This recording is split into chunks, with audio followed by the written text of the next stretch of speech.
Hello, everybody. Welcome to the Tn Twos Discgolf Podcast. Back at it again with another late episode because we wouldn't do it any other way at this point. Not at all. It's turning into an MO. We are presented to you by Lone Star Discs, and we appreciate their help and everything that they do for us. If you guys missed it, our last tournament was sponsored by Lone Star as well, so we're just happy to be a part of this group, of this conglomeration, and appreciate the amount that they support us and everything that they do. We'll get to their actual presentation here in a second, but just wanted to thank you again, everybody who's listening right now, and apologize. We didn't do a show last week. We really wanted to. Stars didn't align, mostly for me. I've had a rough couple of weeks between me and my wife and some stuff going on in our lives. We've had a rough couple of weeks. Last night, which is our normal live time, my fault again. I had a really severe migraine that I couldn't really perform through, unfortunately. So instead, I watched the World Baseball Classic with an ice pack over my face. There's the baseball reference. That's baseball reference number one. But anyways, we just want to thank you guys so much for bearing with us through our inconsistencies, and appreciate all the support. The amount of times we get you guys reaching out to us like, hey, we missed your show this week, what happens, and that sort of thing. It's appreciated. Absolutely. And we're sorry we're not more consistent right now, but I just want to make sure you guys know that we appreciate the fact that you are noticing we're not consistent, and that means you guys appreciate what we do, and we appreciate that. So without further ado, a lot of appreciation. So without further ado, more appreciation for our presenting sponsor. Absolutely. Lone Star Disc is a family-owned and operated disc golf manufacturer located in Conroe, Texas. They pride themselves on being the only disc golf manufacturer that currently produces, stamps, and ships its own product directly from Texas. Their main focus is to provide consistent and high-quality discs to golfers all over the world. With that being said, Lone Star Disc is just a household name at this point. Yeah, they 100%. Really are. Like they're just they went straight from nothing to big leagues, just boom, just like that. Yeah, And I mean, we couldn't be more if excited for them. If anybody's wondering, after up to this point in the season, as surprising as this might be to say, Lone Star Discs has more awarded points on tour than Dynamic Discs. So in case you missed that, I just want to throw that out there. Somebody ran the numbers. Now, take into account that we're talking no Ricky Wysocki and Akona, who's also struggling with some things and is missing some events right now as well. But still, that's not something you would have expected to hear at this time of the year, that Lone Star Disc has more tour points than Dynamic Discs. So, and I think they're going to keep trending upwards. Yeah. Oh, so, absolutely. It's exciting to see. So something else that was exciting to see was the WACO tournament. What did you think about WACO this year? WACO is as WACO always is, except for one thing. This was probably some of the best weather we've seen at WACO in recent memory. Yeah, I agree. And I really enjoyed that, to be honest. I thought it was really cool to watch these players kind of attack in some really good weather. I think the last time we saw a weekend of solid weather, if I remember correctly, at WACO was Paul's 18 down, which of course the course has been Paul proofed at this point. Right. You're not going to go out there and shoot 18 down without risking a lot. And so that being said, I think that was probably the last time we saw a full weekend at WACO with this kind of weather. And a lot of players played really, really well. It was very close all the way up until the very end, for both MPO and FPO. FPO was quite surprising, actually, which we'll get into in a little bit. But that's my takeaway is WACO really feels like the first event of the year for me. It gets us back into the woods, gets us into what we really love about disc golf more than anything. And don't get me wrong, Vegas is a great warm up, but Waco is where the season starts for me personally. Oh yeah, without a doubt. Of course, we've been kind of steady solid on that the whole way through the Yeah, off season and everything. We was excited. We was excited to get through Vegas and get to Waco. yeah, We were both really excited to watch it, and we watched a lot of it. Um, eh, I mean, I watched all of Waco. Um, yeah. but I had to watch a lot of it post de oh, facto I did because too. it was Yeah. my I had a tournament on Saturday. It was my wife's birthday celebration on Sunday. So we actually ended up going out to Dollywood on Sunday, but I did watch like the last 6 holes of FPO while we were at Dollywood because we were eating, I Right. think. And then we I can't remember if we got home in time or if I just had MPO on in the background while I was driving home. I can't remember, but Right. something like that. Yeah. Um, so the way that it shook out, um, And that's the way it was. and that's the way it was. You had a pretty epic battle on MPO side, um, between the chase card and the lead card.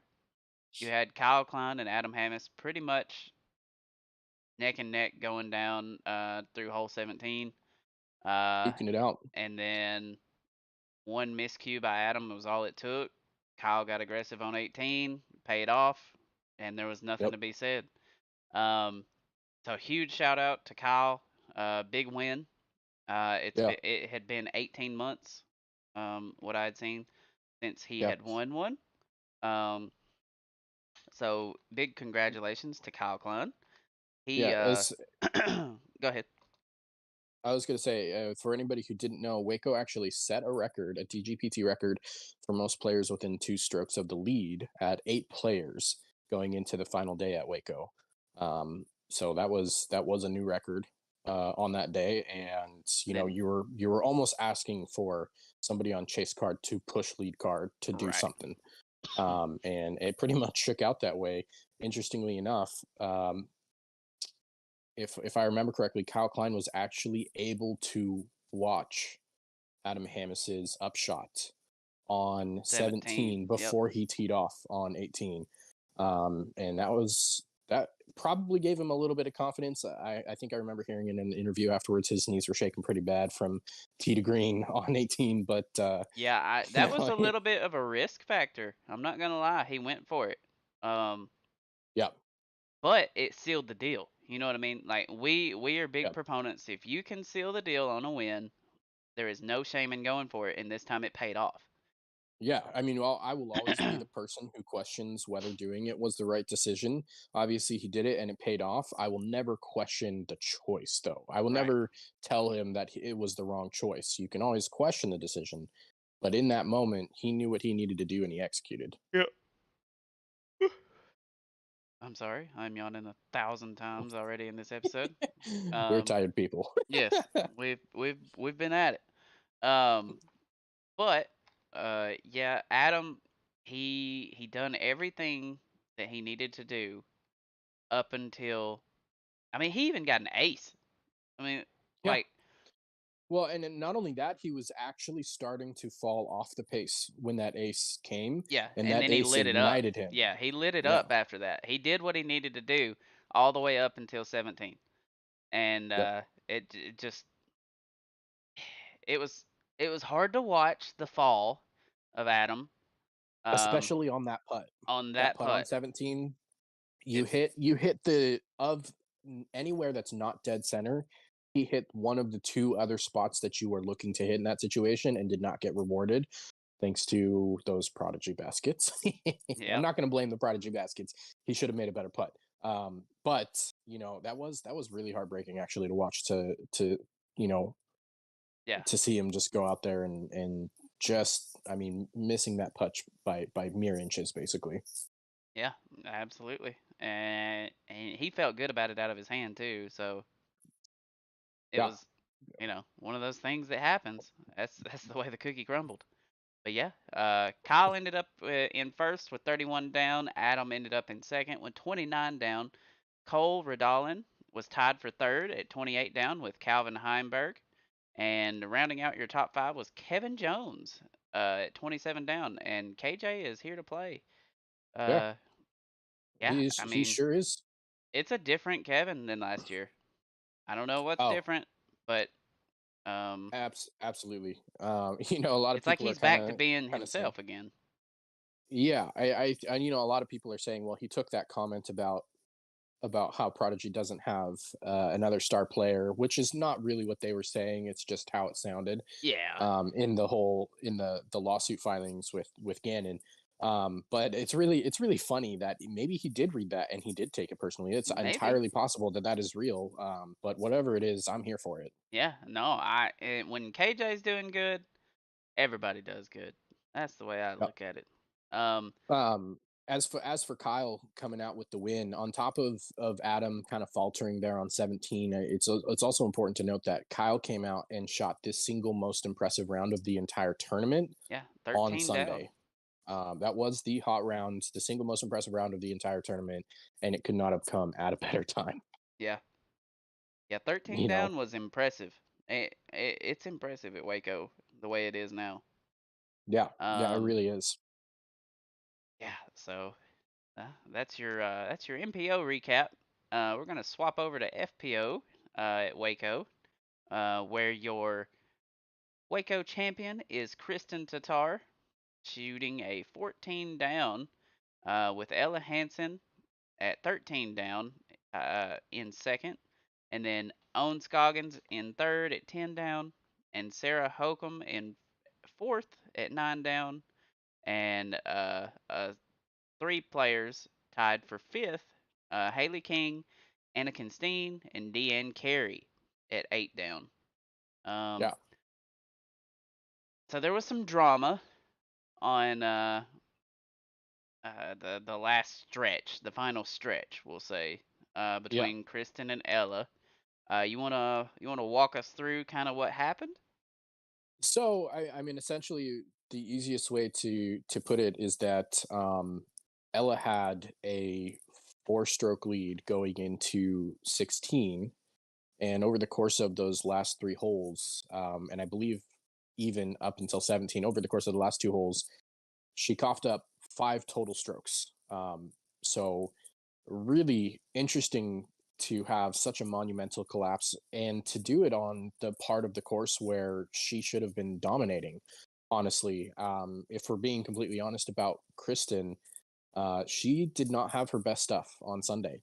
Um, that being said, her winner's mentality and the tenacity that she has when she goes out there and plays was able to at least keep her in the game and kept her in the hunt until those mistakes were made.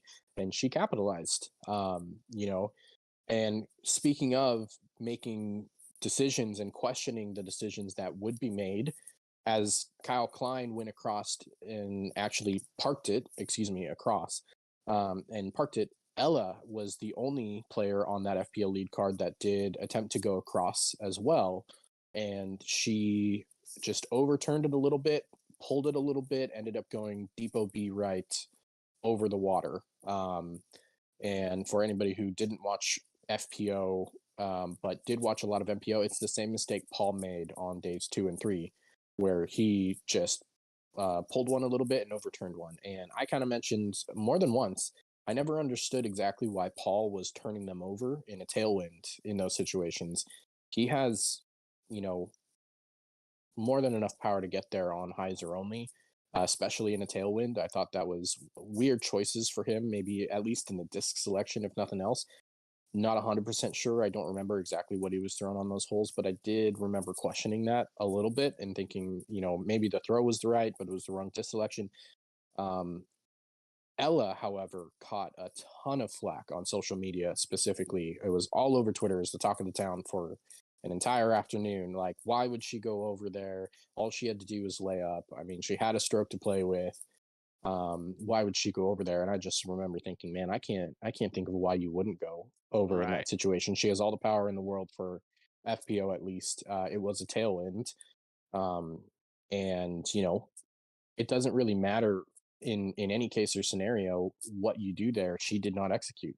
And more to that point, Um, I think you could say what you want about the decision to go over, but I think where she really made the mistake on 18 was her failure to execute the upshot, leaving her with a circle two putt. Yeah. I'm pretty sure that's only a 200 shot upshot from where she was standing, if that, to get it to the pin, and she left it 50 feet short. You know, I think that was the real mistake, more so than the aggressive play to go over the water. Um, and a lot of people are saying, well, I mean, dink and dunk, a par guarantees her a tie in this situation. There's no reason why she shouldn't have just laid it up and gone across. And I'm like, well, I mean, she laid up on day two, um, and she ended up throwing 50 feet long of the basket on her upshot there, which left her a 50-foot putt to go back towards the water. And you got to Right. wonder if that loomed in her mind when she made that decision as well, as to, well, do I throw across? Do I throw short and hope that I pin it close enough to the basket to take the win? If I end up 50 feet long, am I running that 50 feet putt back towards the water? You Right. know, I don't. I see why people question that decision in that scenario. I still agree that it was the best decision for her, and she made the right call. Yeah. No, I do too. I mean, it could have played out so differently. It just Absolutely. didn't. You know. Uh, but yeah, Kristen, she will make you pay for Yep. uh for taking risks. If they don't pay off, like she's that kind of Absolutely. player. Um, she is a blood in the water type of player, and she will swoop in and take a title. There is no doubt. Honest. I mean, to think about it this way, you're talking about the best player in FPO currently. The fact that she was as far behind going into 17 and 18 as she was a gift. Yeah, And absolutely. you can't squander those gifts away and, and expect to still win. Yeah, You know, you can't expect Kristen to go out there and bogey 17 or 18 in those situations. You know what I mean? right. No, she's gunning for it. It's just that she's not that type of player. You know, she will be Um, there. that being said, before we talk a little more about Kristen's win, my final note on Ella is that she's hung in contention, very well in all three of the events this year. We won't talk about her as much when we move on to Austin, but she has hung in contention and stayed around and been relevant for all three events so far.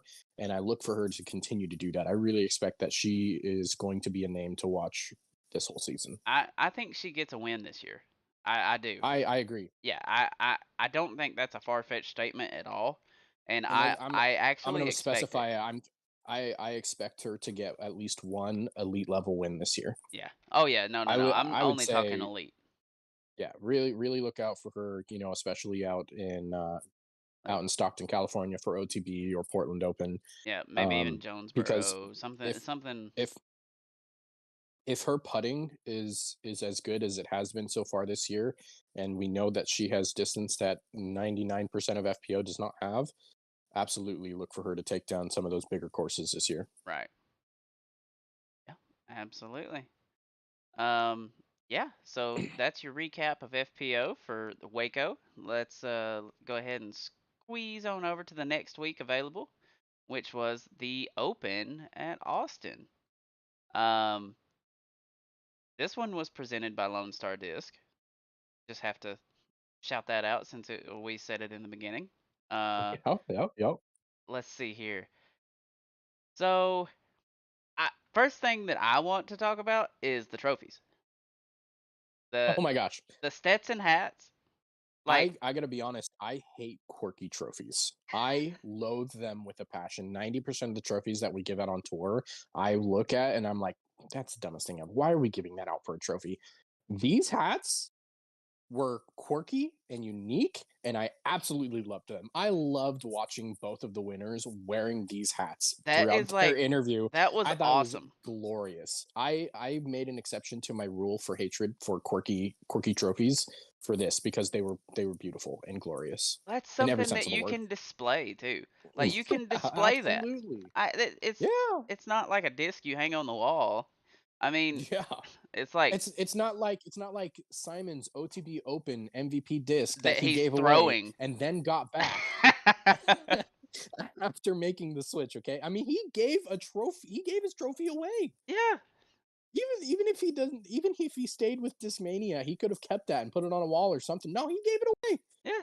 No, he Don't did. give away these hats. These hats are No, beautiful. yeah, these You hats are keep these nice, forever. and Oh I yeah, and they're expensive loved. too. That was one of my favorite things was seeing the winners. Yeah, I loved it. I loved It, it. it was it was Uh, awesome. before we get into the leaderboards for them, just like we did for Waco, what was your gut reaction to the tournament as a whole? So the course caught a lot of flack, um, Mhm, just because of what Paul had said mainly. There were several different pros that didn't like the course. I watched the practice round with Brody and Ezra had some good takes on it. He thought it was a really nice course. Um, mhm. it it's just new, you know. Yeah, Um, and some of the shots were more basic, but that's fine. Like not every hole has to be extravagant. I so the thing that I loved about the course more than anything myself, because I agree, I really like the course as a whole. Right. The thing that I loved about the course is they had multiple shots, and hole one is a great example. Hole six is a great example. But they have a lot of holes on the course that require you to move multiple directions for a lot of distance. And that is Right. not very common. A lot of times you get, well, if you get it out there 450 feet and then get a strong fade at the end, that's great. No, these required you to Lay move the disc down. 300 feet in the air, because most of these shots were much better as air shots than they were as rollers. You had to move 300 to 350 feet in the air directly straight out and then move another 300 feet to the left or to the right. They required you to move multiple directions for a sizable distance. Yeah. You know It what I seemed mean? like it was more golf shots, Yeah, you you know. you really had to control the angle and get, above average, 10-20 rated type power on Right. it and control the angle. And I really liked that. You know what I mean? I think that hole one was really a really good like precursor to what the course was going to be, requiring you Right. to really shot shape with good power. And disc choice was massive. If you saw Simon on the Yeah. first hole, you're talking he threw a proxy, uh, you know, 200 feet in the air, off the tee, and mind you, the hole goes downhill after that. He throws it 200 feet in the air on Anheuser, holds that Anheuser for 420 feet, and then it flattens up and skips up right underneath the basket. That was one of the best golf shots I've ever witnessed. Yeah, it was. Mm, It was beautiful, and I think that there's a lot to be said. I know a lot of people, like I talked to a few people on Twitter who mentioned how much they really hated like hole six, for example, because it doesn't create scoring separation. Well, only 8% of the field is birdieing it, but also only 8% is bogeying it, which means that over 80% of the field is par. And a lot of people think of that as boring. right. I completely disagree. I love the fact that there's a hole out there where par is good, and I mean, if you get a bogey on that hole, you did something really bad. You Right. really messed up. But also at the same time, if you got the birdie, you did something really good. Yeah, I like incredible. that it rewards you without punishing you too bad. And I think I'm okay with seeing that kind of stuff on the course if it doesn't happen too often. I know that people really love to see holes with scoring separation.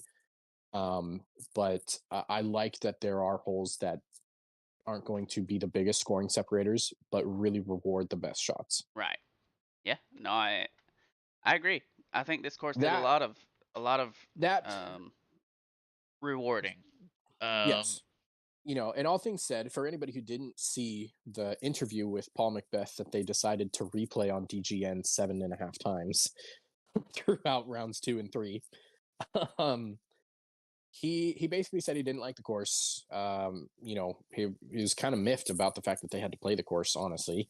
And then when asked specifically about 17 and 18, he just called them outright terrible holes. Now I'm going to give you guys my direct opinion. I agree on hole 17. I think that it is not a good hole. I think that it has no business being on the Pro Tour, especially at an elite level event.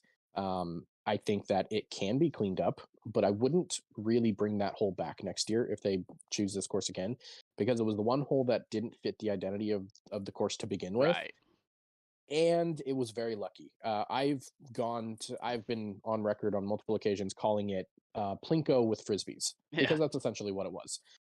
Um, and I think it's really funny that you get all these people complaining about how bad hole 17 was, and then they're getting mad about what Paul did on the third day, where they're like, why isn't there a Mando there? How is he allowed to go around the outside? And I'm like, first of all, there's a Mando on the tee, so you can't take that route off the tee, number one. Number two, if it's your second shot and you're going to throw a disc that goes over OB 95% of the flight, I think that risk is well worth the reward Oh yeah. of having the birdie look that he had. And it wasn't even good. There was always a chance that even if he got the good skip, kicks off one of those trees, rolls back across the road and OB, Yeah. which the OB line was on the inside of the road, not on the outside, like a lot of people thought. So it didn't have to roll across the road, just into the road. And it was OB again. I mean, the fact that that was a better option than going up the fairway to try to salvage a par through that 3-foot wide gap that's a tunnel 50 feet long, Right. I think that was a bad hole. Now, he also said that he thought 18 was a terrible hole and a really bad finishing hole.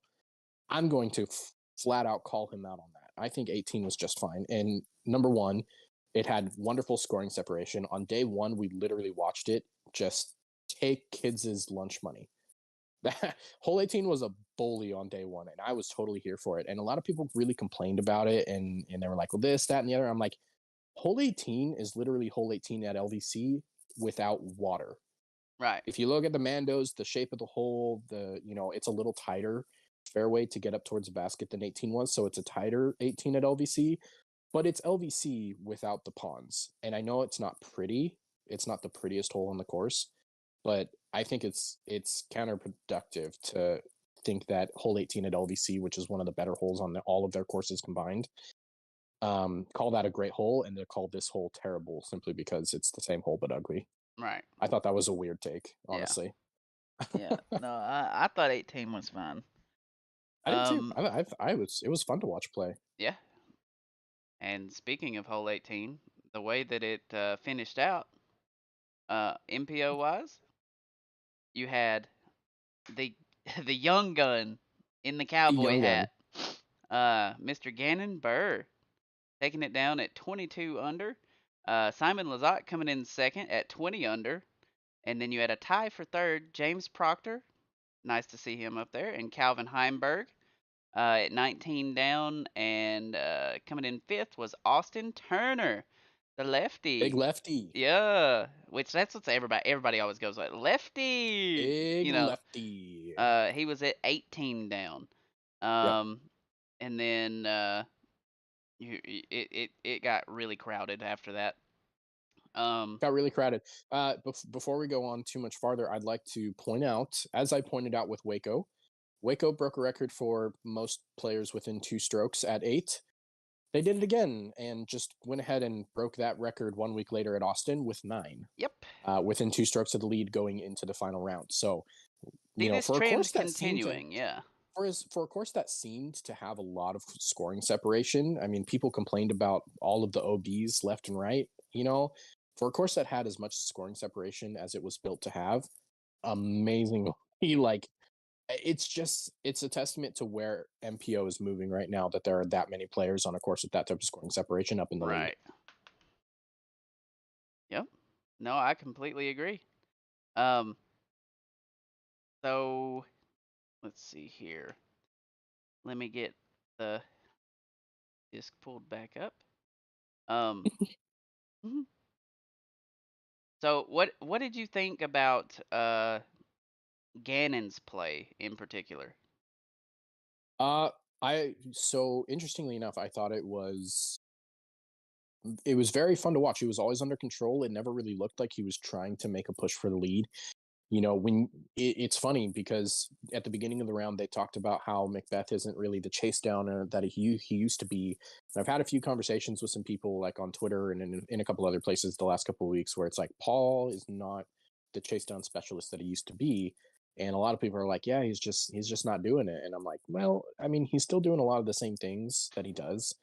but the field is much better. Now, one of the reason I'm bringing that up is because when Paul is trying to make a push from behind, he is. His attitude, his demeanor, the way he throws the discs on that final day when he's trying to chase down a lead, it's a very different type of Paul until he gets out of the running. If he, pushed a little too hard, Like maybe at took a Waco. couple bogeys. Exactly. The Yeah. last five holes at Waco, he was very nonchalant. But until that, and while there's a very particular demeanor. I never felt like Kyle Klein had that demeanor while he chased down the lead. It was very calm, cool, and collected, and his demeanor did change towards the last 4 or 5 holes. Gannon never did, though.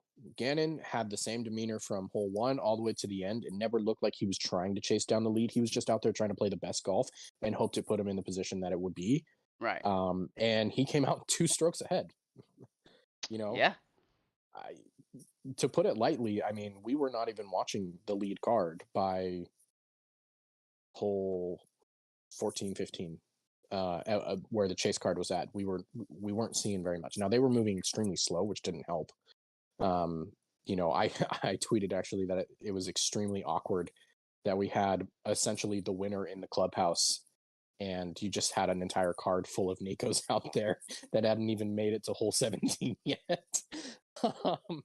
But they ended up not even really being relevant. But Simon made a wonderful push from the third card, and I mean, Gannon was just nerves of steel the whole day, and I thought that was really cool to watch because nothing was getting to him at any point.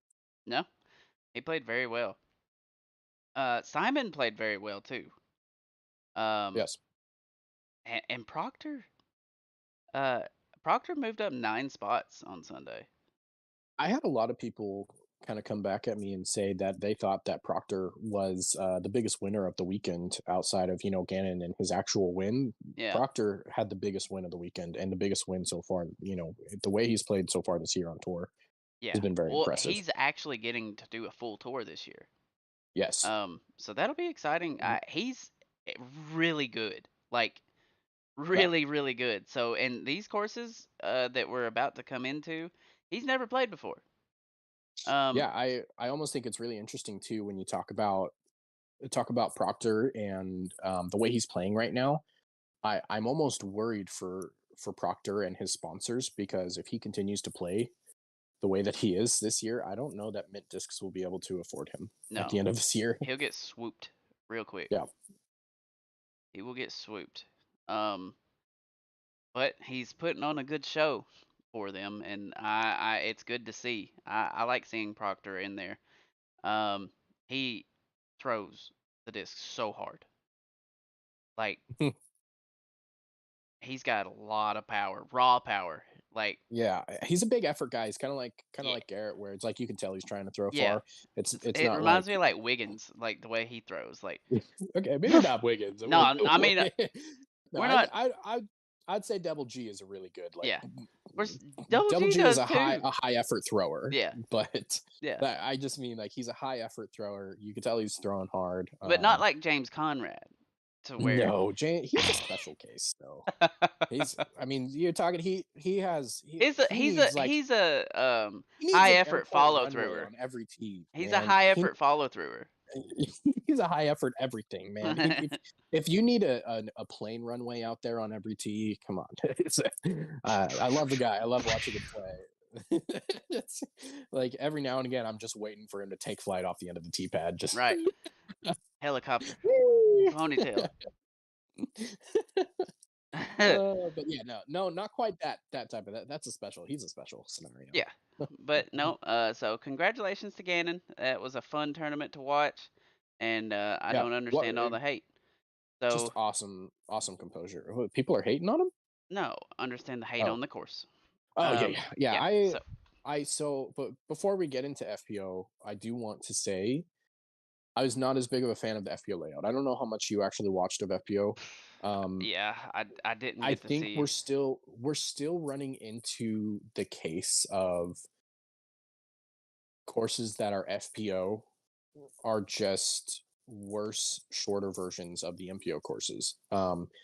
And I'm not I'm not so overwhelmed by Yeah. them. And I really think it's time that I really hope, because I know there's a lot of people that agree with us on this. It's actually been very loud on Twitter this off season before this event. It was very loud on Twitter this year that we thought FPO courses were kind of just like secondhand, pushed off kind of aspects, Right. and that we really need to start working on making sure that they are designing those courses. For Uh, both layouts. yeah, and I know it's tough. The one thing I will say about Austin is that Austin is a very rough. The venue was very rough in terms of the layout. It has not been refined. This is the first event we've ever seen with this caliber of player field on it, and I do think that overall it missed the opportunity to really have like the Silver Series take, where like Mill Ridge for MCO that we're going to see here in just a few weeks, where they had the opportunity to run it once as a national tour where it was the second of two courses. Last year it was the exclusive course and it was under the control of DGPT, so they made a lot of improvements there. There were still a lot of things about the course that really needed improvement, but it had that nice trial run as being the solo course under the veil of a Silver Series, and is now getting bumped up, and I think we're about to see one of the best versions that we will probably ever have of the Mill Ridge layout Oh yeah. this year. I have very high expectations. I'm really expecting something great. Austin missed out on that. I think that what a lot of people are saying they don't like about the course is more of a product of the course not having been stress tested in silver events before making it onto the elite event, and I can totally understand that. Yeah. That makes a lot of sense. Like hole 17 is that great example. It's just a hole that, as it currently stands, does not belong on a pro tour event. It really doesn't. Right. And a silver event is a great opportunity to clean those things up before making it to an elite. But with Texas States, I believe switched hands into who was actually operating Texas States, which is why it ended up getting moved back. If I remember, somebody from Texas who knows the tournament directors, that is the reason. Don't quote me on that, but I believe that is what I heard, and that is why Austin was the event that got elevated up. And I think it just elevated a little too quickly. I think it needed a year on the silver circuit to refine before that. Right. So that being said, FPO layout, not a big fan. Yeah. No, I agree. But speaking of the FPO layout, here's your winners. You had Paige Pierce taking it down. Haven't heard her in the winner circle in a while. Um, Been a at hot five, minute. yeah, at 5 down, only shooting a even round the final day or final round.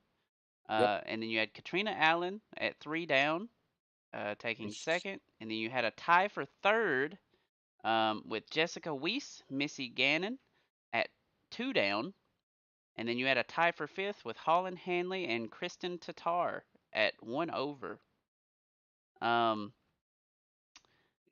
yeah, I'm gonna be honest with you. I didn't get to see a whole lot of it except for the very tail end where Paige won. Um, I did get to watch the entire thing, so any right. questions you have, feel free. Um, yeah, looks like Jessica Weiss really put a good push on the final Yep. round, shooting a 5 down final round. Um, Yeah, I where believe she was on cards 3 or 4, and she played well enough to get a camera out towards her. right, Um, so that was impressive. yeah, and it was kind of the opposite for Kristen. Whereas she was in high contention going into the final round and Hmm. shot a 5 over. Which I seen her post after the fact, saying that things just weren't clicking.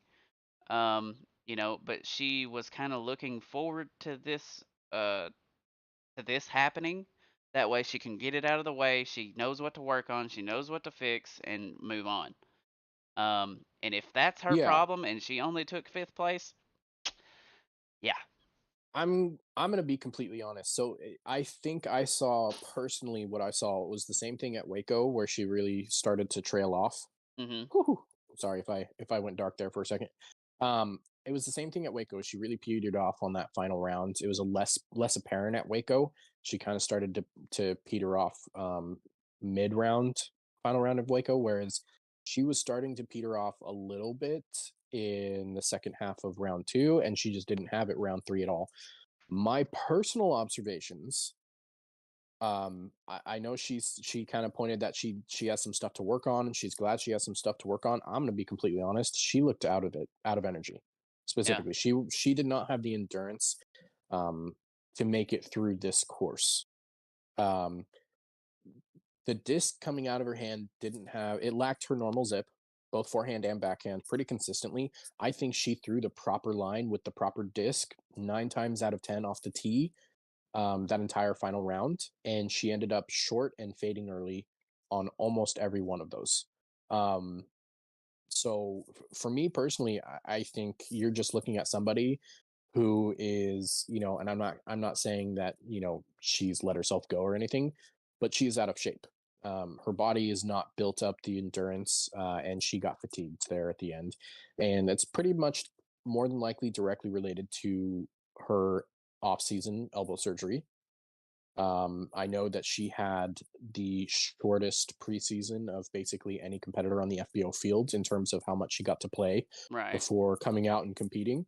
Um, you're basically looking at somebody who was spending most of their time doing physical therapy until they came over to the stateside and started getting ready. If I remember her interview correctly, she really was not playing a whole lot of rounds. So I think you're just looking at somebody who is just not to that level yet, endurance wise. But players of this caliber, I really only think you're going to see 2 or 3 weeks of that, and this is week two Right. before they start pulling it together. So I would look for her to really look like she's not losing any energy. Um, if she's not looking like that at Texas State, she will definitely look like that at MCO, Right. where she is there, has all the energy she needs. I know she mentioned she felt like she was just kind of down, didn't have the energy she needed, stuff like that. And that's, I mean, those are primary uh, symptoms of fatigue. Right. Yeah. No, you're right. Um, but yeah, so that pretty much sums up uh the Open at Austin.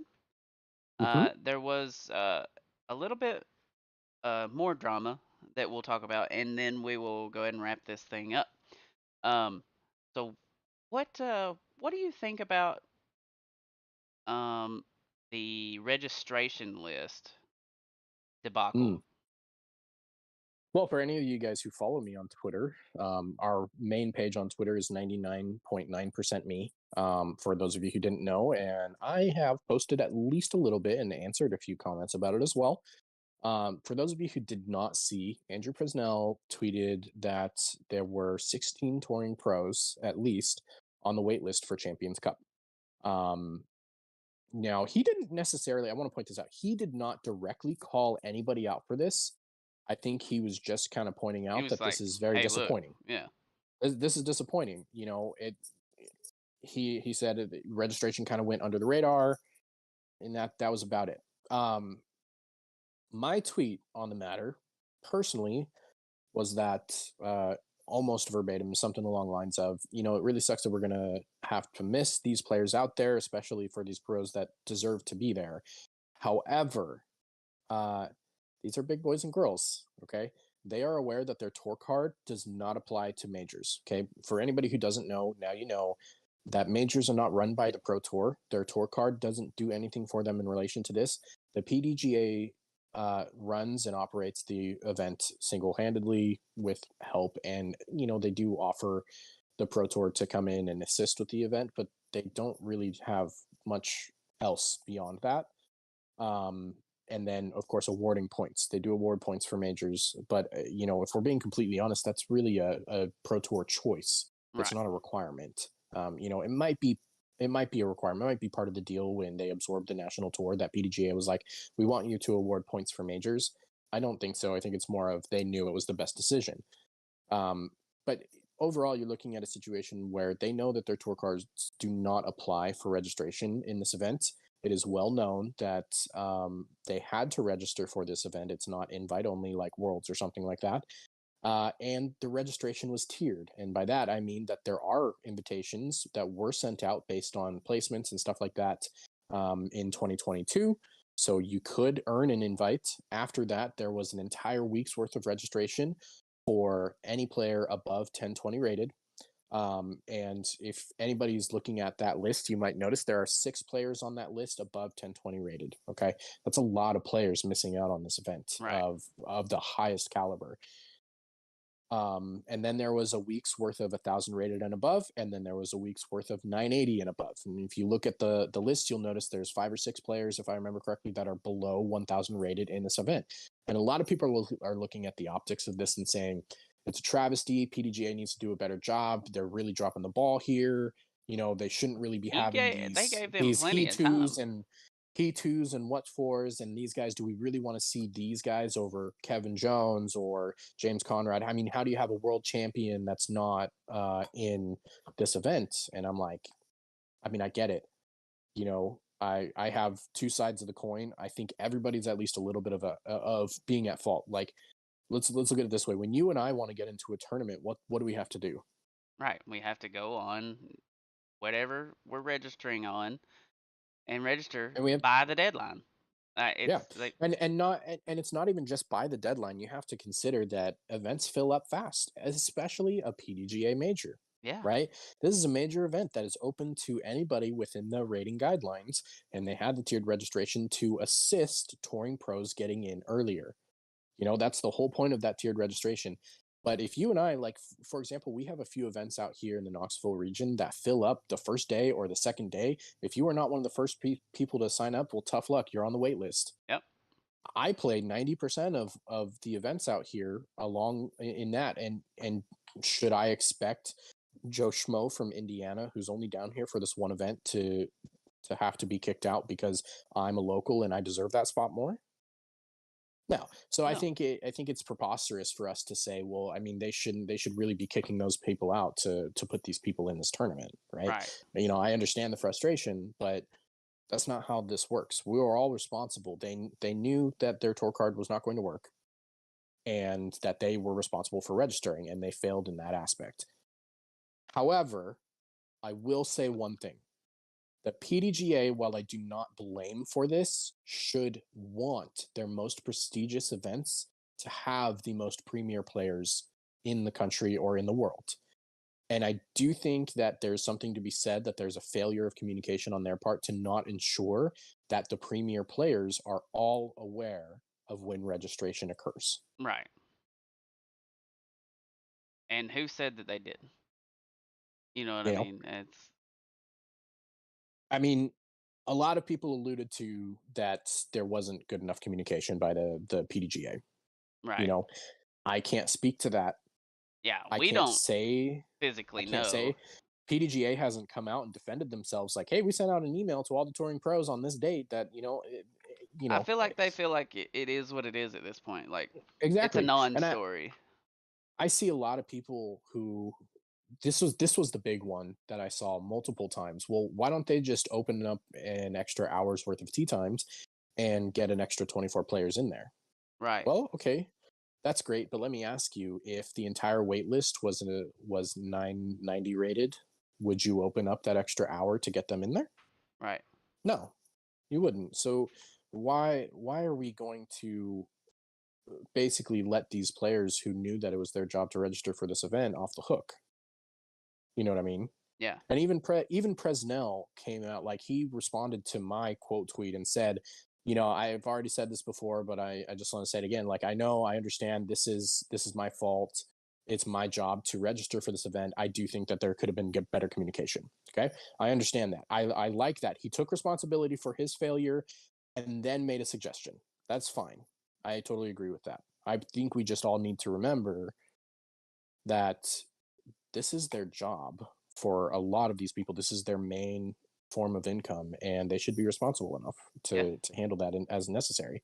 Um, you know, and I think sponsors could do a better job in this scenario as well. I think that a lot of these players who are not going to be at the tour, let's talk about Kevin Jones, is not going to be.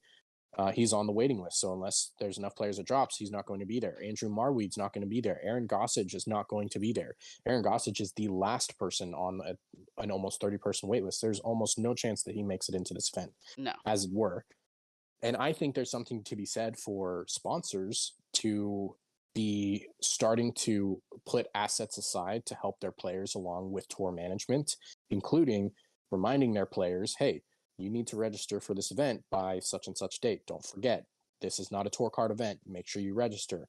Or even just to go out and it wouldn't even like, it wouldn't be something that requires a lot of assets.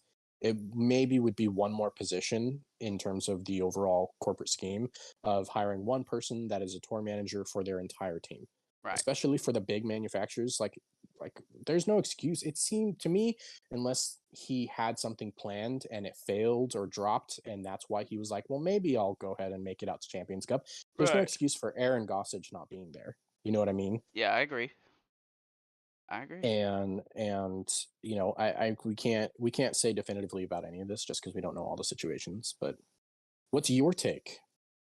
I mean, I'm right I've there talked with a lot. I'm right there with you, to be honest. I feel as though it's their responsibility as of right now, and they know that. So it's like, yeah, I feel bad for them, but I can only feel so bad, you know. Yeah. So like, I hate it. I really do. I hate it for you. But I'm just saying, I'm gonna be really electrified if one of the people that's under 1,000 rated gets in the lead card. I'm sorry about it. How fun would that be to watch? It I would be mean, let's be awesome. honest. It would be awesome. I would be rooting for them 100% because I'm an And underdog. I like that. the, I'm the just beautiful thing underdog about it mentality. I'm a Titans fan, for is God's sake. Mark one for the football reference. Yep. Yeah, you know, I mean, when I think about it, it's just like, you know, this is a really cool event for players like them who did get in and registered on time. And there's definitely no reason to boot them out because No. this is absolutely the kind of course that an under 1,000 rated player could still put up some massive numbers on. Yeah. You know, WR Jackson really plays to that. You know, don't get me wrong, you're still going to expect the 1050 boys Right. and the 980 girls to be leading the charge, but there's absolutely the opportunity for a 980 guy to be up there and just All it doing takes something is, yeah, special. just one round. I mean, look at Casey White last year. Like, granted, Yeah, he is rated higher than that now, but I think he was like 10-10 rated last year, yeah. and Well, our local phenom out here, our young kid, Aiden Scott, has jumped his rating up by 30 points in the last 6 months. right. That's extremely hard to do when you're talking about somebody who is basically 2 points away from 1020. To get 30 points in about 6 months is massive. Yeah. Like, imagine the rounds he's putting together out there, and he's going to be in this tournament, you know. And Right. he got in under the 1,000 rated, and there's a chance that he doesn't get into this tournament if everybody registered on time according to the registration tier list right now. Yep. But now we get an opportunity to possibly see him on a lead card. We've got two other players from here in the Knox area who are also like our local best, who are going to be at that event and registered on time, you know, and they Right. did their due diligence. They made Yep. sure they got in on time. Oh, You and know, good both of luck to them are them. only Good luck to you. absolutely. Colby, and I can't remember the other one's name. He's a newer name to me. I haven't seen him as often, but Colby Childress should be fun to watch out there as well, as Aiden Scott. Yep. So Well, I'm not going to spend too much time previewing Texas State's. I don't think we really need to go over that and do anything in particular. But we do need to talk about WACO and our Grip 6 picks. yep. And so for anybody who didn't know, if you watched that episode or listened to that episode, I picked Ricky on my initial picks. And I graciously texted my co-host when he dropped, like, hey, you know, can I make this switch? And he just responds with a laughing emoji. And I was like, that wasn't an answer. And I waited 30 minutes. He didn't respond. And I was like, all right, I made the switch anyways. So I'm assuming you meant yes. And he's like, that's forfeit. Yeah, I'm like, You that's cheated. yeah. You cheated. And I was like, look, man, I asked. You responded with an emoji. That wasn't an answer. I think it's fair game. He conceded. He let it happen. Well, long story short, it didn't matter. I still lost by like a couple of points.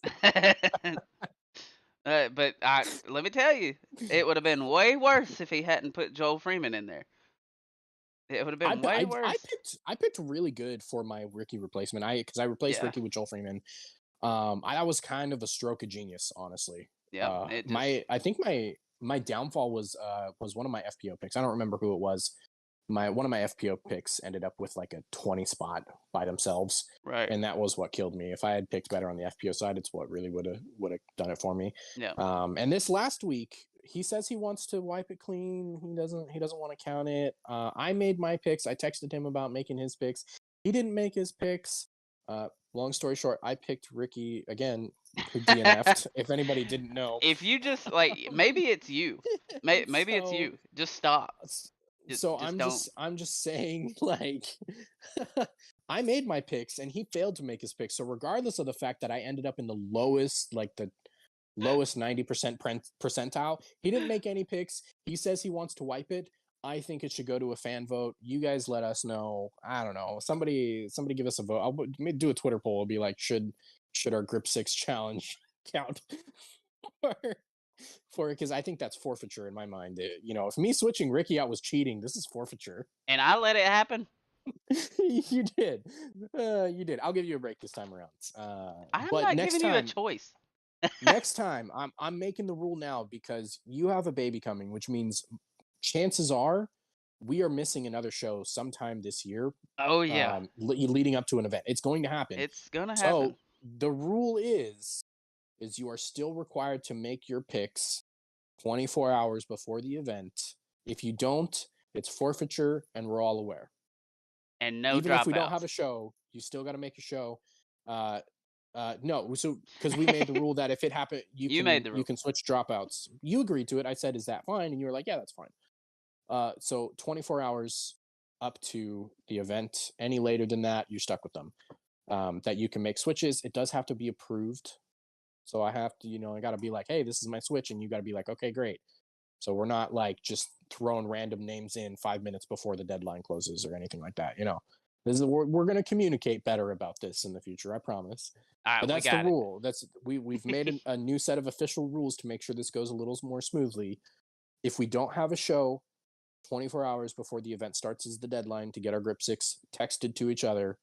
And also, if somebody does drop, as long as they drop before that 24-hour mark, we can make a change if we did make a pick on the show. All I right, think that's fair for everybody. sounds fair. All right. No. That way, I can't be like, "Can I switch somebody?" And he can't be like, "I forgot. They Can you can't wipe it?" hear. They couldn't hear anything you said right there. I don't know why, but the Discord was That's like, probably because I was talking like this. well, I heard all of that, unfortunately. Yeah, but I probably made it.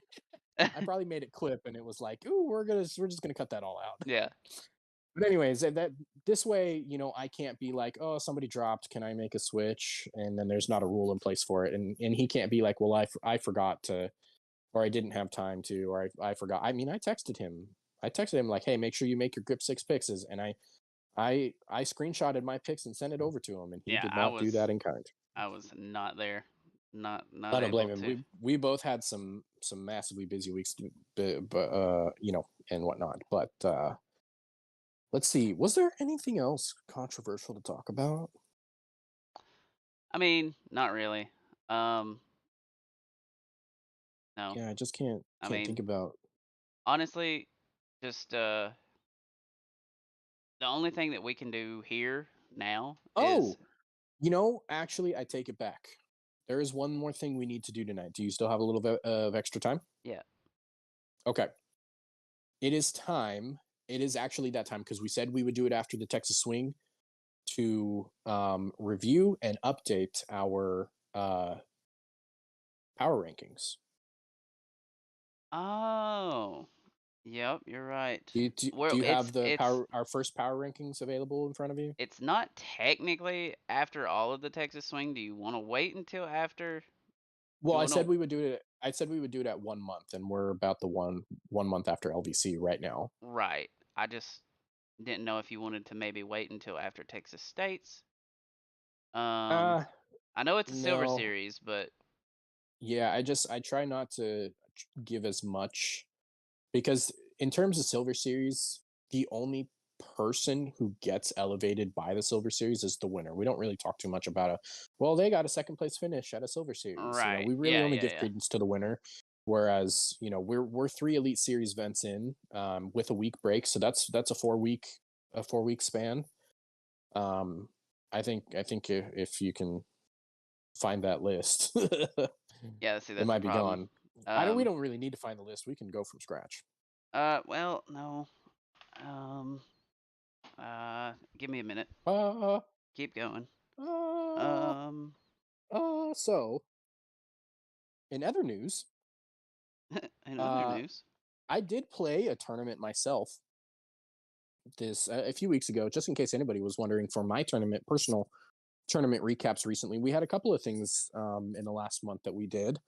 Number one, Ethan and I did a doubles tournament. We might have covered that after one event. Possibly we might have had a show after that week. I don't remember.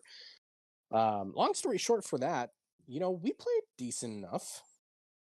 I think, it was cold and miserable and raining for the entire first round. All natural tee pads the second round after it had rained 3/4 of an inch on us. So that was fun. that was fun. My putting was off. Your putting was off. We made a switch, and his putting got much better the second round, and I rarely had to putt. So there's that. But we played well. We finished in the middle of the pack. In the middle of a pack of a division where a lot of the division complained about the top 3 winners, the top 3 scorers, all playing well outside of their division. So I'm okay with it, considering those conditions.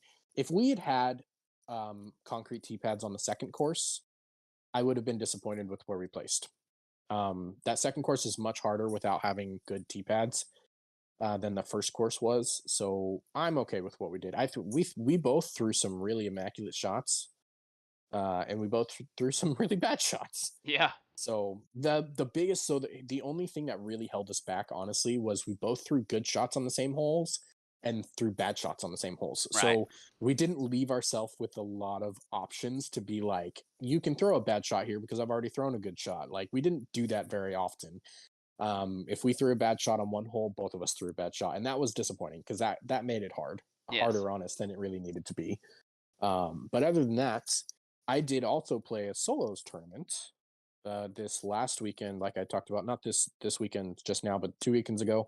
And I did not place how I wanted to. I did not score how I wanted to. I lost 10 strokes putting just by itself, which would have actually, if I had putted better, I would have won the tournament. And I can place every bad putt that I made specifically. Not putts that were 50-50s, like putts that I should 100% be making, 95% of. 95 out of 100, I should be making that putt. And I did that 10 times. However, it was without a doubt the single best throwing tournament I have ever had. I gave myself so many good opportunities in this event. Like, I don't even know how to explain it. I have never thrown that good in a tournament, and it was really fun. I was, I've told you I've been struggling with a lot of my distance recently. I had a couple of times where I got that strike no more than 10 or 15 feet off the ground and was still pushing it out. I got it out to 450 a couple of times. Right. Which was really cool on flat ground, actually slightly uphill. After the skip, of course, but that if I'm getting 450 uphill with that skip, that means I'm hitting 425 uphill in the air. On this particular hole that I was throwing those big shots. I did add a defy to my bag. I don't know if I told you that. I really like it. I got it basically. I was like, I don't have anything 11 speed in my bag at all. I literally don't have an 11 speed, and I was like, I need something 11 speed overstable, because this course can be pretty gnarly if the headwinds get bad, and I didn't have anything that I really trusted in middling between 9 and 12 or 13. So I just got it on a whim, and I'll tell you what, I threw some nasty shots with that for only having like 1 or 2 rounds with it in my bag before that tournament. That disc, man, I can't wait till it beats in and just gets slightly flippier than it is right now. Right. Oh man, it's going to be a staple in my bag. I'm pretty excited about it. That's awesome. But Nice. that's my tournament recap. I did come to terms. So you know how I've been struggling with I had a lot of times in that doubles tournament where I was missing low or high, and I could just never seem to get it in the center. You know why? I figured it out just this last week when I was watching Brody's the Texas State practice round last night, actually, where Brody was talking about like, oh well, it's not. I expected to lift, but I putted it a little nose down, and I started thinking about it, and I'm like, I'm a nose down putter now, and I never paid attention to the fact that I'm now putting nose down. So every time, like, I have not been able to wrap my head around the fact that the wind is not affecting my disc how it should. And it's because I didn't realize that in the form changes I've made in the last year, I've inadvertently turned into a nose down putter. Right. And I really hope that is what I'm missing in my putting game, because if it is, well, watch out, guys. I'm going to be 950 rated by the end of this year. All right. Not joking. That's that is 8 to 10 strokes a tournament round. If that's really all that I'm struggling with, is that I didn't know I was putting nose down, and I Right. am. I I hit front cage or band so many times in this tournament, man. It was harrowing. Rough. Anyways, power rankings. Uh, quick sidetrack. Chat says we forgot about Eagle hitting the cameraman. Oh, that I knew there was one more thing of drama that we didn't talk about. I don't think there's really much to say. It was horrific. Yeah. I It got reposted on Twitter, Instagram, TikTok. I even came across it on TikTok. A video of it on TikTok had 5 million views and 550,000 likes. That was posted by Kind of Anheuser Disc sad that Golf. that's what Shout goes out to viral. Anheuser Disc Golf. I know. And I got to be honest, I had to scroll through every single one of them. I couldn't watch it again. I watched 1 or 2 replays just to see like exactly what had happened. I couldn't watch it again because it was just the way he like kind of dropped to the ground and the way that he ended up on the ground for 20 minutes before they really got him up, and it ended up stopping play for 45 minutes an hour. It was like, and the fact that I was watching it live, I know it's nowhere near this scenario, but it kind of gave me weird flashbacks to the Damar Hamlin thing because I was watching that game Right. as well, and I was like, oh my gosh, please don't let this be something like really, really bad. Turns out it's not. For those of you who've seen the video, who've seen what happens, it turns out he actually, um, here's some drama for you. He ended up turning down going to a medical facility, uh, and that he ended up walking the rest of the round. I don't think he was filming the rest of the round, but he walked the rest of the round later. He walked some of the back half of the course with some of the cards, watched and joined along. I'm going to be completely honest. I know that on coverage they did say something along the lines of that they did everything correct in terms of protocol, and they did what they were supposed to do and everything went smoothly, and that was exciting. I think not sending him to a medical center in that scenario was a huge failure. Um, the symptoms of concussions or any adverse reactions to a hit in the head like that are so, like, they're taken so lightly in so many professions. I don't think there was a good reason not to send him to a medical facility, even Right. if he didn't want to be. I know you can't force people, That's the but he was thing. there working. He was on the clock. He should have been sent to a medical facility. I do personally think that that was a failure on the Pro Tour's part. Personally, you guys don't have to agree with me. I'm not gonna be super outspoken, like, oh my gosh, if they don't do that next time, I'm gonna. Ooh, no, I'm not mad about it, but personally, I view that as a failure. Right. Yeah, it was pretty I've wild. just seen too many head I injuries. know I, Eagle actually turned it on after that, which was kind of weird. But um, it was Yeah. like Adam Hammis's ace. I don't know. It was kind of weird, but I know he felt bad. He made a big long Oh, post about it. I there's it. It's part of the game. Like it. I don't want him to deter himself from throwing grenades, though. Like I don't think it will. I I think hope he not. I hope it brings awareness to, like, maybe making sure that there's better communication. All the cameramen should have an in-ear piece and a And we've been walkie-talkie, there. We've and, been. and It's like, all right, you they're know coming up and over. Grenade time. Like you know exactly, what I mean? They like, say it every he time. It's he just should he should he should have been aware that that was coming up and over, and I think that could be a failure on the staff's part as well. right. I think he was gatekeeper, not DGPT, but they're all out there as a team, and they should be working together for those scenarios as well. Right. So you could call that a failure. I don't think it's a failure so much as just something to learn from. I guess is a Yeah. better way to put it, and do better in the futures. Is get your cameramen out there if they're going to be filming from a blind location. Make sure that they are all aware of what's coming. And I think that Gatekeeper that's Dave. something to learn, but. Uh, Outside of that, I know there were a lot of people who talked about stuff like, well, now they all need to be wearing hard hats. What is DGPT going to do? What are they? They're going to have to change something. And my one response to those people is, let's talk about cameramen on the sidelines for the NFL.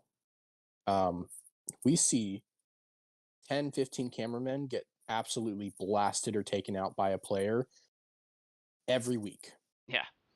And in that scenario, not a single one of them has ever been asked to wear more protective gear while they're out there or anything like that.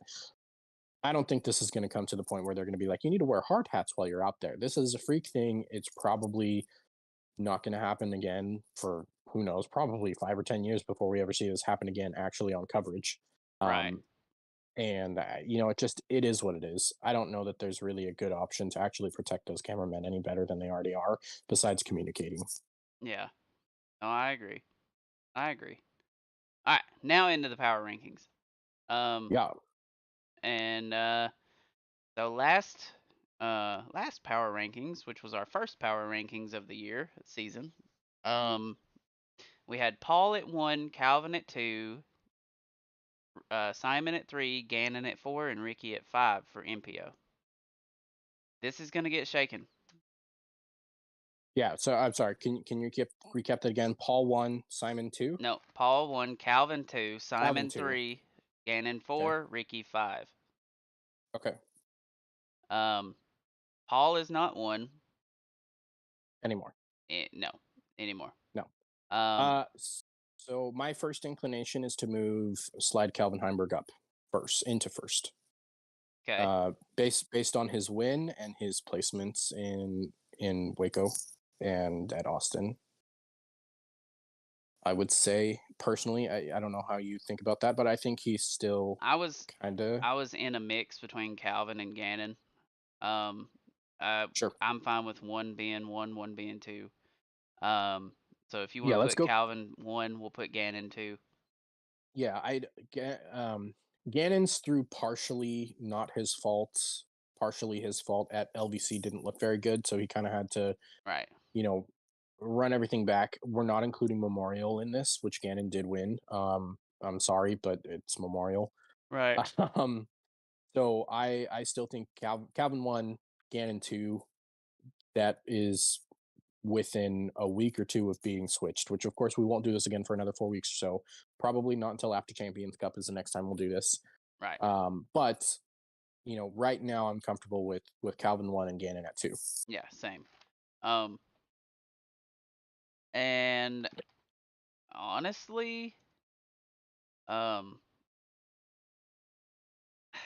So I'm gonna make a suggestion right now. Number 1, Ricky is being dropped off the list Ricky's dropped altogether. off the list. He is not there. His 2 rounds looked not great to begin with. His third round he couldn't even finish. We are not sure at this point how much longer this wrist is going to plague him, but we're through 3 elite events, excuse me, and we have nothing to show for it, not even a placement. So Right. I'm gonna have to kick him off the list. I recommend we replace him immediately with Kyle Klein. Um, only, um, only, Not his fifth spot, but just replace his name. right. Right. Only if Kevin Jones comes in the top 5 as well. Um, he's placed better than Paul. He got second at LVC. He's back. I I don't think I'm ready to replace him yet. And here's I'm why. not He saying did place replace Paul. I'm just yeah, saying I think, but I think, well, because yes, Kyle Klein did win Waco. but I think Ricky's the only name I'm willing to drop off the list. And I think Kyle Klein has superbly earned that, especially with also being in the top 5 at Austin, and I think his name was in the conversation at LVC as well, and then the win. I think he's the only one I'm willing to bring up into the list. Well, Kyle I Klein would got tied for 10th at Austin. Kevin yes. Kevin Jones was one stroke behind him, tied for 16th. Boy, it's awful. Yeah, It's tied for 6th, tied for 10th, tied for 16th. right. So and what was so Simon skipped Waco. Yes. So but So and that's why I, I think we call KJ in the hunt. He's a player that is within, like we're saying, Gannon Burr's within one event of being in first place. right. KJ is within one event of being on this list. My argument for Paul is that Paul has been in the hunt in the final round all 3 events so far, and in my opinion, he has pressed the gas a little too hard at all 3 events and got himself into trouble. But he was also there, and I think that's important to note. He was there. So even though the overall placement supports KJ comparatively to Paul in that scenario, Paul has put himself in better position for all 3 events going into the final round, and I think that keeps him up there. Simon, where did Simon finish at LVC? I mean, Paul Macbeth finished 6th, 13th, and 10th. Yeah, but you're still talking about Where did he Simon was he place? was he was What did within a. you ask? Where did Simon finish at LVC? Um,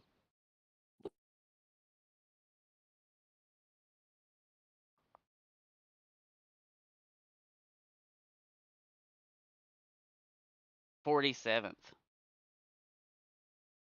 So you could make an argument that Simon, if we wanted to replace somebody, it would be Simon to elevate KJ. Is that what you want to do? I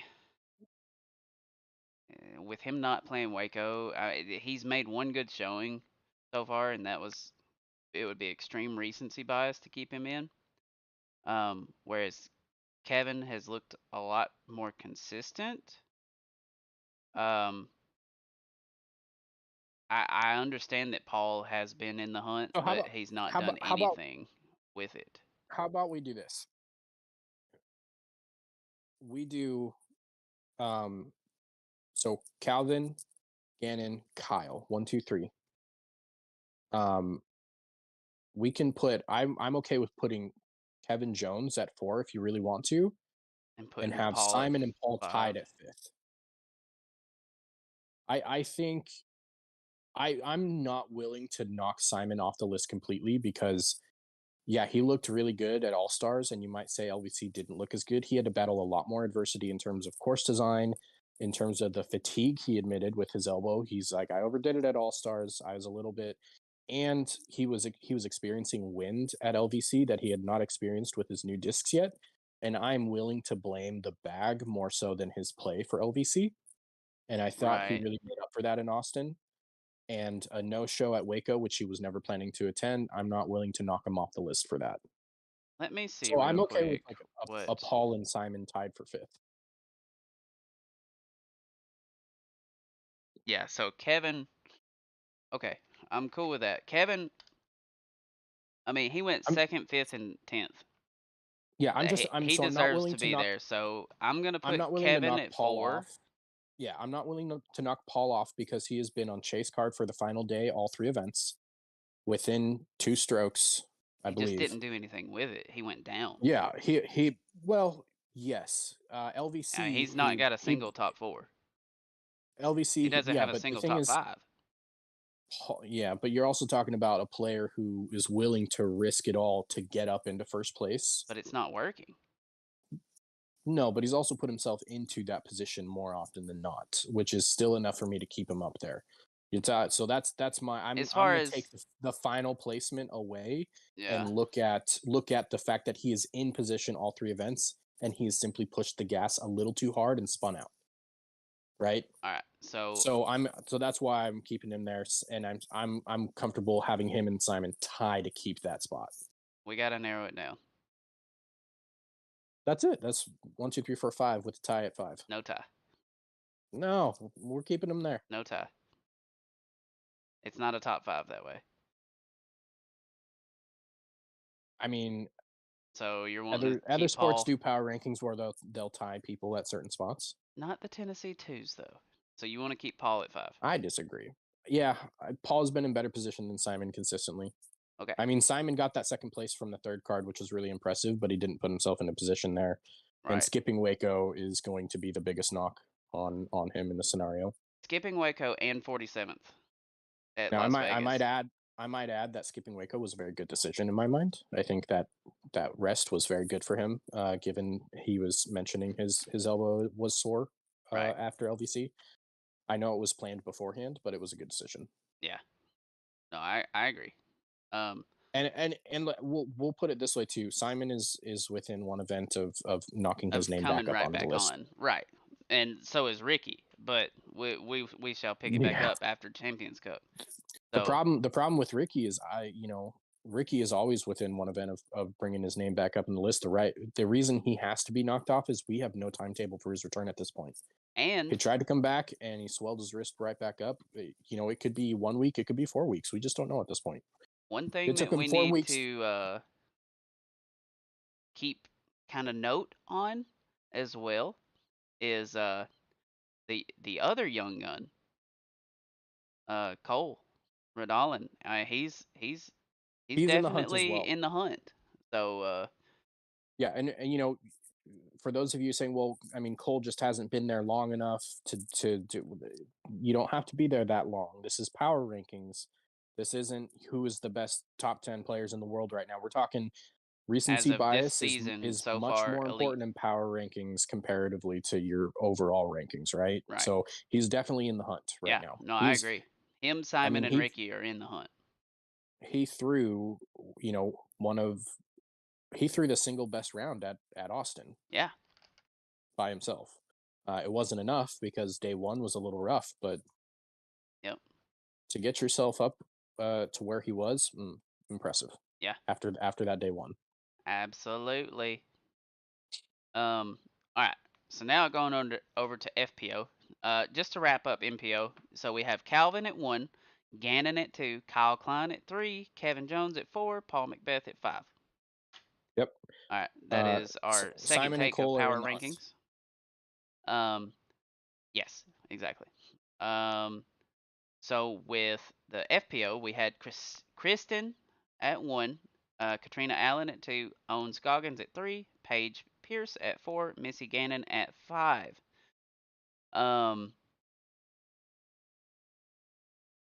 Kristen, she's not done anything to lose herself, number one. She won Waco. Yeah, it's, Yeah. So the way that I view it is it's really hard. I'm comfortable with her staying at 1. I don't think she's won 2 because you're talking already. 3. She's what? Right? She's won 2 events this year. Just one. Just Waco, and then because she didn't play LVC. And she dropped out.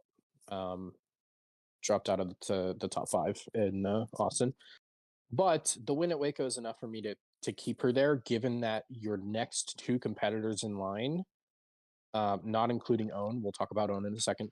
Your next 2 competitors in line, Katrina and Paige, have also won 1 each. Right. Paige had a bad showing at Waco. Katrina had, a bad showing. She's not really had a bad showing. Yeah, she's had some really bad rounds, and she's also had some really good rounds both at Waco and Austin. Right. But her final placement, finishing has looked well. Yeah, so I think you could make make the definitely argument, stays at 2. You could make the argument that Paige overtakes Katrina, but I don't think we need to do that this time around. I think it's fine to leave that Paige 1, 2, 3. Definitely jumps on and goes into 3. I'm fixing to take Owen off the list right now. Yeah. So she's moved into an in the hunt scenario. Yeah. So she needs something to happen. I'm thinking that Own did place third at Waco, so we need to keep that in mind. Um, ooh, excuse me. Um, the Open at Austin, um, she she placed 15th. Um, and then Vegas, she placed 8th. So third, 8th, and 15th, which I Uh, definitely in the hunt. Ella has had much better showings. yeah. Um, What are Ella's? Because I'm fixing to so replace Owen with Ella personally. yeah, so Ella um was fourth, tied for fourth at Las Vegas. Um, at Waco, uh, Yeah, at Waco Ella it's just, Ella is second. and you're talking at Waco. You're talking within 2 holes of winning. Yeah, Um, and then at the Open at Austin, Ella is seventh. okay, yeah, she definitely overtakes Owen. What about Missy? I Because it feels like Missy has played better than Owen, but that could yeah. just be because she's been on more coverage than Owen. So Missy was tied for third at Austin. Um, and then at Waco, Missy was um we tied for 16th with Paige. Um, and then at LVC, she was second. So yeah, she definitely Yeah, I think so. There you could make an argument for Owen over Missy. You could make an argument for Missy over Owen. I'm comfortable keeping Missy up over Owen. I think when we have seen her, she has been better. Um, Owen, we really haven't even seen right. like on coverage at all. I almost have no idea what her game actually looks like. I know, I mean, if you look at Missy, went out there and you know putted 80% from circle two for like 2 straight days um, at Austin, which is an absolutely nuts. You know, Hang on now. There might be a mix uh, up here.